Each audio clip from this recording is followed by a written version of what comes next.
Estamos ficando mais velhos e com uma geração onde se tem cada vez menos filhos. Aonde isso vai dar? Quais políticas públicas precisam ser feitas para uma sociedade que está se formando? As políticas públicas para os idosos estão em discussão.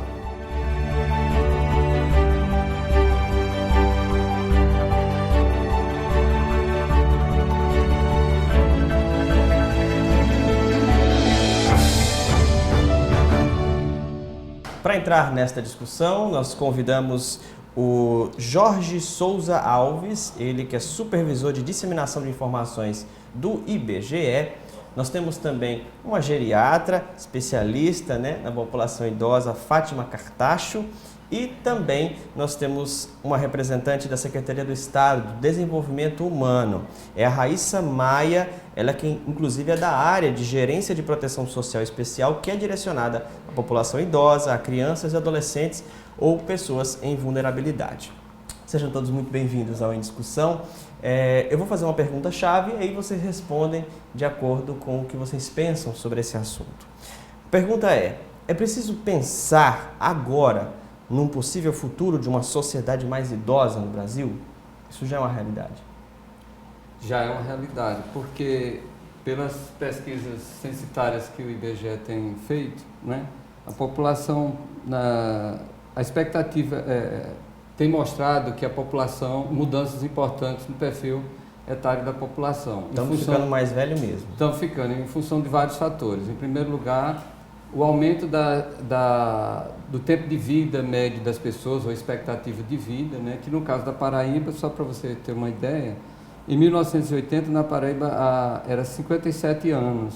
No censo 2000 ficou em 66,4 anos. No último censo, o censo 2010 era 71,2. As projeções que nós fizemos até 2030 apontam para o seguinte: 2020, 74,4 anos e 2030, 76,5 anos. A partir do século passado, primeira metade do século passado, a sobrevida média era de 50 anos, 1900 a 1950. Depois de 1950 até atualmente, a sobrevida média está em 75 anos. Nunca se viveu tanto na história da humanidade. E essa população merece cuidados especiais e atenção especial, tanto que já faz parte dos encontros nacionais e internacionais, agenda referente a essa questão do envelhecimento, da longevidade. Traz problemas do ponto de vista de assistência social, assistência de saúde e previdenciária também, como a aposentadoria. Raíssa, o que você acha? A gente tem que pensar de agora já na nossa sociedade que nós vamos fazer parte daqui a uns 20 anos, quem sabe? Tem que pensar a partir de agora. Com o aumento da população idosa, a gente também vai ter que ter um incremento das políticas públicas, dos aparelhos estatais que possam acolher o público idoso.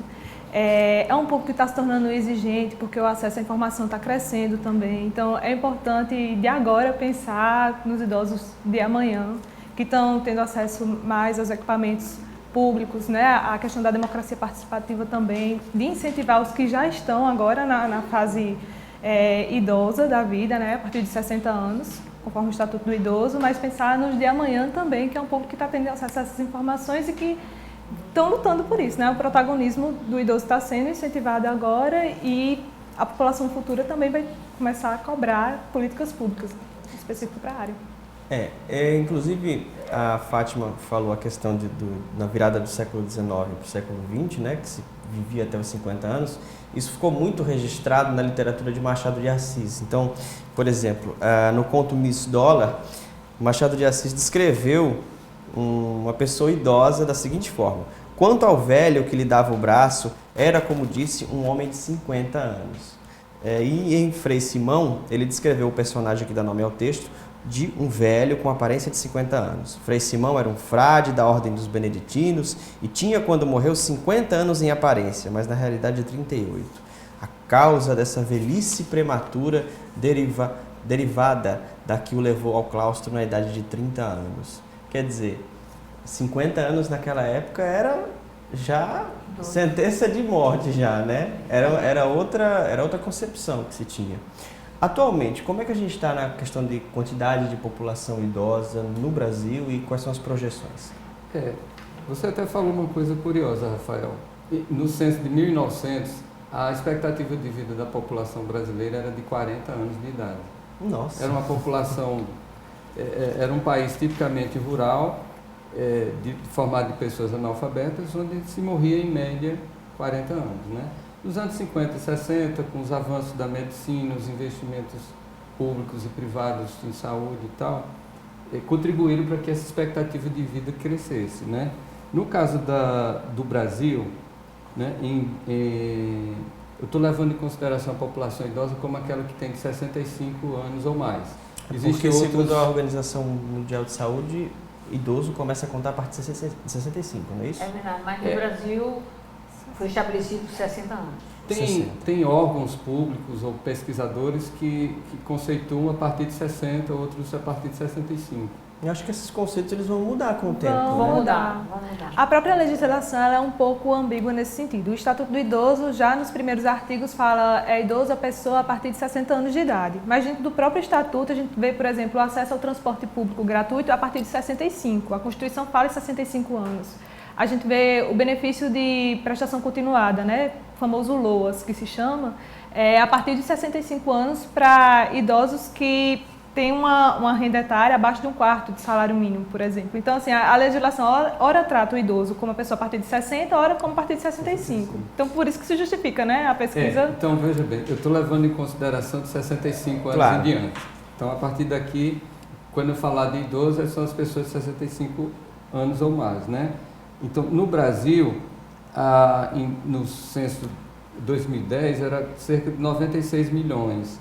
E as projeções é passar para cerca de 114 milhões em 2020. Daqui a pouco. E 124 milhões em 2030. No caso da Paraíba, em 2000 era 248 mil, em números redondos, 2010 321 mil, e as perspectivas para 2020 e 2030 é 369 mil e 509 mil, respectivamente. Então é um crescimento bem significativo, né? A gente tem que pensar em como é que a sociedade vai funcionar, né? Com um número maior de pessoas idosas nessa sociedade. Porque atualmente, eu acredito que ainda tem muitos entraves, né? Dos mais jovens respeitar o direito dos mais velhos, e aquela coisa que a gente vivencia às vezes numa fila de banco, a prioridade, um estacionamento. Inclusive, o Estatuto do Idoso veio para tentar colocar ordem nisso, não foi? É um dos incentivos, né, do Estatuto do Idoso, é a questão da educação, principalmente inserir na escola.